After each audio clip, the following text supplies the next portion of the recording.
আপনারা কি নুরউদ্দিন মোহাম্মদ জাহাঙ্গীরের নাম শুনেছেন?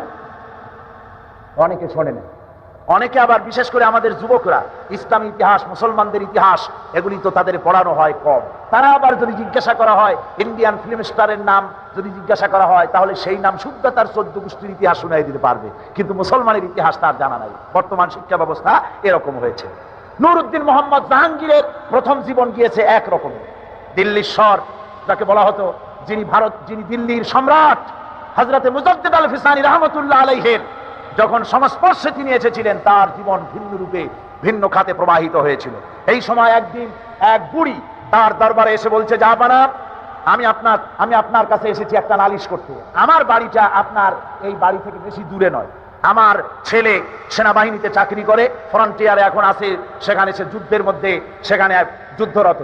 এখন আমার এক সুন্দরী পুত্রবধূ ঘরে প্রতিদিন কে যেন এসে আমার বাড়িতে হামলা চালায়, আর আজকে রাতে সে এসে আমার পুত্রবধূর ইজ্জত বোধহয় নষ্ট করবে। সুতরাং আমি আপনার কাছে নালিশ করলাম, হয় আপনি ওই দুর্বৃত্ত থেকে আমার পুত্রবধূর সতীত্বকে হেফাজত করেন, নতুবা আমাকে এই আজকের রাতটা সময় দেন, আমি আমার পুত্রবধূকে নিয়ে আপনার এই রাজ্য থেকে অন্যত্র চলে যাই।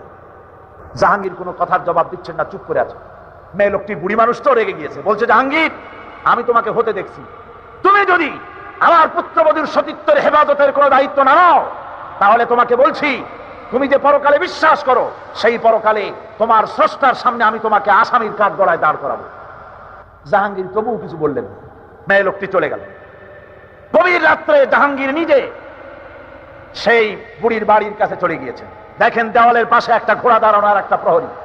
প্রহরীকে তরবারির আঘাত দিয়ে শেষ করে ঘোড়ার পিঠের উপরে দাঁড়ায় দেওয়াল টপকায় ভিতরে চলে গেল। যে শুনতেছেন ঘরের ভিতর থেকে যুবতী কণ্ঠের আওয়াজ, বাঁচাও বাঁচাও, চিৎকার হচ্ছে। বাইরে বুড়ি বান্দা একটা আলো টিমটিম করে জ্বলছে।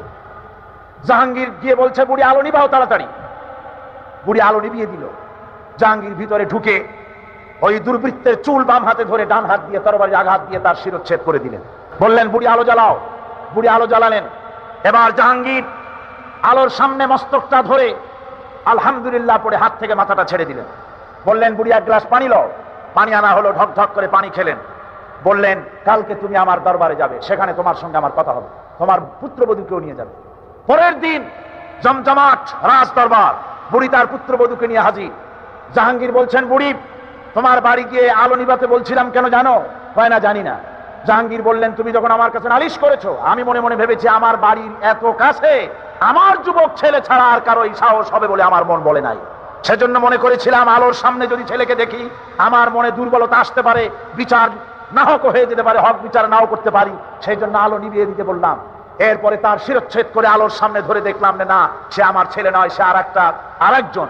এই জন্য আমি আলহামদুলিল্লাহ পড়লাম আর পানি পান করলাম। এই জন্য তুমি যখন নালিশ করেছো আমার কাছে আর বলেছো কিয়ামতে আমাকে আসামি বানাবে, সেইখান থেকে হক বিচার করতে পারি কিনা এই চিন্তা এ পর্যন্ত কিচ্ছু খাই নাই, শুধু পানি খেয়েছি তোমার বাড়ি গিয়ে।